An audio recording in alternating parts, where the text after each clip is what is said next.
With the spirit of St. Terence of Lisieux, we echo the word of God to every corner of the world. খ্রিস্টপ্রিয় ভাই বোনেরা, আমাদের সকলের অন্তরে একই রকম একটা আকাঙ্ক্ষা লুকিয়ে আছে। আমার একটা মহান জীবন চাই, আমার জীবন অন্য কারোর জীবনকে ছুঁয়ে যাক, আমার কারণে দুনিয়ায় ছোট্ট হলেও পরিবর্তন হোক, এমন আকাঙ্ক্ষা। এটা শুধু উচ্চাকাঙ্ক্ষা নয়, এটা ঈশ্বরের দেওয়া একটা ছোট্ট স্ফুলিঙ্গ।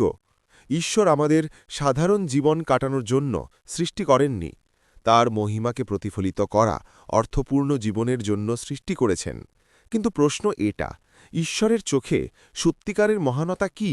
মথিউ 23 অধ্যায়ে যিশু আমাদের সরাসরি উত্তর দেন। তিনি শাস্ত্রজ্ঞদের এবং ফরিসীদের ভণ্ডামি উন্মোচন করেন। ভোজসভায় প্রধান আসন, সিনাগগের সেরা সিট, রাব্বির মতো উপাধি দিয়ে ডাকা হওয়া, এসব তাদের পছন্দ ছিল। তখন যিশু একটা বাক্যে পুরো স্কেল উল্টে দেন। তোমাদের মধ্যে যে সবচেয়ে বড়, সে তোমাদের সেবক হোক। যে নিজেকে উঁচু করবে সে নিচু করা হবে, যে নিজেকে নিচু করবে সে উঁচু করা হবে। মথিউ 23:11-12। ঈশ্বরের রাজ্যে অনুসারে বড় হওয়া মানে অন্যদের ওপর চড়ে বসা নয়, অন্যদের নিজে গিয়ে তাদের ওপরে তোলা। এটাই মানবপুত্রের ধরন। মানবপুত্র সেবা করানোর জন্য আসেনি, সেবা করার জন্য এবং অনেকের জন্য নিজের জীবন ছাড়িয়ে দেওয়ার জন্য এসেছে। মার্ক 10:45। এটা অনুভব করার জন্য একটা ছোট্ট দৃশ্য কল্পনা করুন। একটা বড় বাজার, ভিড়, জাম, শব্দ, তার মাঝে একটা ছোট্ট ছেলে। মা এবং বাবার হাত ছুটে গেছে, পথ হারিয়েছে, পকেটে পয়সা নেই, চোখ থেকে অশ্রু ঝরছে। লোকের ভিড়ে আমি কিছুই নই মতো অনুভূতি হচ্ছে। সবাই ব্যস্ত, কারোর সময় নেই। তখন একজনই সেই ভিড়ের মধ্যে এই ছেলেকে দেখছে। মুখ দেখে কাজের কঠিন হাত, সাধারণ পোশাক, কিন্তু চোখে করুণা। সে কাছে আসে, ভালোবাসায় জিজ্ঞাসা করে, বাড়ি কোথায়? একটা ছোট্ট খাবার কিনে দেয়। আমাদের কাছে তুচ্ছ লাগা সাহায্য, কিন্তু সেই মুহূর্তে সেই ছেলের কাছে সেটা জীবন হয়ে ওঠে। যাদের আসা দরকার তারা আসা পর্যন্ত অন্তরায় ছাড়াই সঙ্গে বসে রইল। সাহায্য পৌঁছালে সে আবার ভিড়ে মিশে গেল।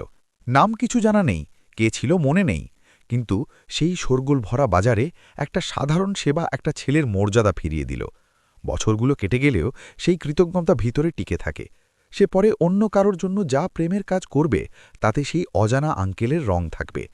এটাই বিনয়ী সেবার ধরন। প্রশংসা কিছু পাওয়া যায় না, কিন্তু তার লহরী প্রভাব খুব বড়। আরেকটা গল্প একটা আমেরিকান ব্যবসায়ীর। সে ঋণে ডুবে গেছে, শেষে হার মানার প্রস্তুতিতে একটা পার্কে একা বসে। তখন একটা বৃদ্ধ কাছে এলো। সে তার সব কষ্টের কথা শান্তভাবে শুনল। শেষে একটা বড় অ্যামাউন্টের একটা চেক লিখল, একটা বিখ্যাত কোটিপতির নাম স্বাক্ষর করে দিল। এটা তোমার কাছে রাখো, 1 বছর পরেও যদি তোমার দরকার লাগে তখন গিয়ে ক্যাশ করো, ততক্ষণ দরকার ছাড়াই কষ্ট করে আবার চেষ্টা করো। ব্যবসায়ী বাড়ি গেল, চেক লকেরে রাখল, কখনো ক্যাশ করল না। কিন্তু একটা পরিবর্তন এলো। যে আশা শেষ হয়ে গেছিল সেটা ফিরে এলো। আমি সাহায্য পেতে পারি এই বিশ্বাস তার ভেতরে নতুন সাহস দিল। ঋণদাতাদের সঙ্গে কথা বলল, কাজ নতুন করে ধরল, ব্যবসা আবার সংগঠিত করল। 1 বছর পর সে নিজের পায়ে দাঁড়িয়েছিল। সে সেই একই পার্কে বৃদ্ধকে ধন্যবাদ বলতে গেল। তখন যেই সে তার কাছে পৌঁছালো, একটা নার্স দৌড়ে এলো, সেই বৃদ্ধের হাত ধরল। ক্ষমা করুন, ইনি মানসিক হাসপাতাল থেকে পালিয়ে আসে। পালালে আমি কোটিপতি বলে চেক লিখে দেয় বলে তাকে নিয়ে গেল। ব্যবসায়ী সেখানে হিমশীতল হয়ে গেল। সেই চেকের কখনোই সত্যিকারের মূল্য ছিল না, তবুও সেই ব্যক্তির জীবন সেই 1 বছরে পুরোপুরি বদলে গেছিল। সাফল্য কথা থেকে এলো, টাকা থেকে নয়। আমি পারি, এটা আবার বিশ্বাস করার মুহূর্তে তার ভিতরে জাগ্রত সাহস এবং চেষ্টা থেকে। ভাইয়েরা, কিছুটা এমনই আমাদের আধ্যাত্মিক জীবনও। আমরা মনে করি আমার বড় চেক দরকার, পদ, স্বীকৃতি, উপাধি, করতালি, তবেই আমি মহান হব। কিন্তু ঈশ্বর আগেই দিয়ে দিয়েছেন আমাদের সবচেয়ে দরকারি উপহার, বাপ্তিস্মার অনুগ্রহ, পবিত্র আত্মার শক্তি, সেবক মতো খ্রিস্টের উদাহরণ। যিশু খুব সরলভাবে বলেন, তোমাদের মধ্যে যে সবচেয়ে বড় সে তোমাদের সেবক হোক। মথিউ 23:11। আমরা সেই বাক্যে বিশ্বাস করে সেবার দিকে পা রাখার মুহূর্ত থেকে তিনি আমাদের ভিতরে বপন করা মহানতা ধীরে ধীরে ফুটতে শুরু করে। সন্তরা এ পথের পুরো ছবি দেখিয়ে দিয়েছেন। তাদের মধ্যে একজন সন্ত ম্যাক্সিমিলিয়ান কোলবে। দ্বিতীয় বিশ্বযুদ্ধে তিনি অসউইৎসের ক্যাম্পে 1941-এর একটা দিনে একজন বন্দী পালানো শাস্তি হিসাবে নাৎসি অফিসার 10 জনকে বেছে নিল, ক্ষুধায় মারার জন্য। তাদের মধ্যে একজন ফ্রান্সিসেক গাভোনিজেক বিলাপ করল, আমার স্ত্রী, আমার বাচ্চারা। তখন আশ্চর্যজনকভাবে একজন লাইন থেকে সামনে এলো, আমি একজন ক্যাথলিক পুরোহিত, এর বদলে আমাকে যেতে অনুমতি দিন। সন্ত ম্যাক্সিমিলিয়ান কোলবে বললেন। কমান্ডার সম্মতি দিল। কোলবে অন্য বন্দীদের সঙ্গে ক্ষুধার বাংকারে গেলেন।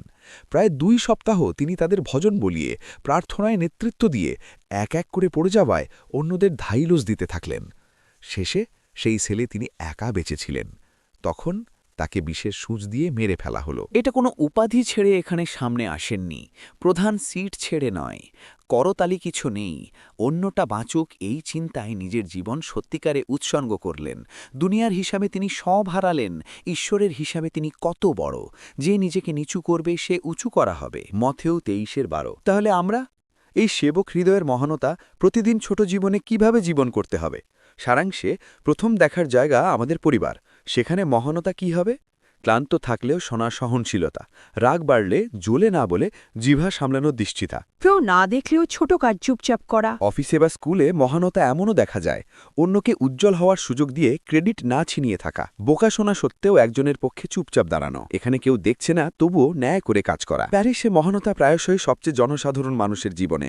শোর না করে তাড়াতাড়ি পৌঁছে ব্যবস্থা করা, পরিষ্কার করা, চেয়ার সাজানো, রোগীদের দেখা, কাউকে না জানিয়ে অন্যদের জন্য প্রার্থনা করা। মাইকের সামনে দাঁড়ানোর দরকার নেই, কিন্তু স্বর্গে তাদের নাম বোল্ড করে লেখা আছে। তাই এই সপ্তাহে একটা ছোট্ট সংকল্প নেওয়া যায়, প্রত্যেক দিন একটা কোনো প্রেমের কাজ, অন্য কেউ না জানুক। তোমাকে বিরক্ত করা লোকের জন্য জোর করে প্রার্থনা করো। ক্ষমা দেওয়ার সময় আমি তোকে কতবার ক্ষমা করেছি বক্তৃতা ছাড়াই সোজা ছেড়ে দাও। একা পড়ে থাকা একজনের একটা মেসেজ পাঠাও, একটা ছোট্ট উপহার, একটা দেওয়া প্রতিশ্রুতি গোপনে। এগুলো আমাদের ছোট্ট মুক্তির মূল্য। অনেককে উদ্ধার করার জন্য, জীবন দেওয়া প্রভুর পথে চলার জন্য আমাদের দেওয়া ছোট্ট মূল্য। শেষে সেই পথহারা ঠেলের নীরব কৃতজ্ঞতা বছরের পর বছর ভিতরে বড়ে ওঠার মতো সাহায্য পাবে এটা বিশ্বাস করা ব্যবসায়ের ভিতরে থাকা শক্তি ধীরে ধীরে বাইরে আসার মতো। ঠিক সেইভাবেই সেবার মাধ্যমে খ্রিস্টের মহানতা আমাদের মধ্যে থেকে বাইরে আসা। এটা বাইরের কোনো অবস্থানের পরিবর্তন নয়, এটা ভিতরের পরিবর্তন। তার ছবি আমাদের মধ্যে ধীরে ধীরে আকার নেওয়ার প্রক্রিয়া। দুনিয়া করতালি না বাজাক, কিন্তু গোপনে দেখা পিতা হাসতে থাকবেন। যিশু আমাদের জীবনে মহানতা শব্দের সংজ্ঞা বদলেবিক। অন্যদের ওপর বসা নয়, তাদের পায়ের কাছে ঝুঁকে তাদের ওপরে তোলা। একদিন সে আমাদের সামনে দাঁড়ালে এমন বলুক, তুমি খুব সফল ছিলে নয়, তুমি সেবা করেছ, তুমি প্রেম করেছ, তুমি আমার মতো হয়ে গেছ। আমিন, আমিন।